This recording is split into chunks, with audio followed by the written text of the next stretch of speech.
கடவுளுடன் காலை வணக்கம். புனித யோவான் எழுதிய நற்செய்தி 16ஆம் அதிகாரம் 12 முதல் 15 வரை உள்ள இறைவார்த்தைகள்.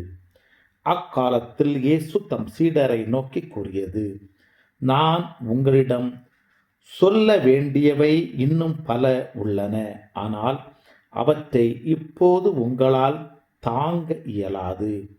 உண்மையை வெளிப்படுத்தும் தூய ஆவியார் வரும்போது அவர் முழு உண்மையை நோக்கி உங்களை வழிநடத்துவார். அவர் தாமாக எதையும் பேச மாட்டார், தாம் கேட்பதையே பேசுவார். வரப்போகின்றவற்றை உங்களுக்கு அறிவிப்பார். அவர் என்னிடமிருந்து கேட்டு உங்களுக்கு அறிவிப்பார். இவ்வாறு அவர் என்னை மாட்சிமைப்படுத்துவார். தந்தையுடையவை யாவும் என்னுடையவையே. எனவேதான் அவர் என்னிடமிருந்து பெற்று உங்களுக்கு அறிவிப்பார் என்றேன்.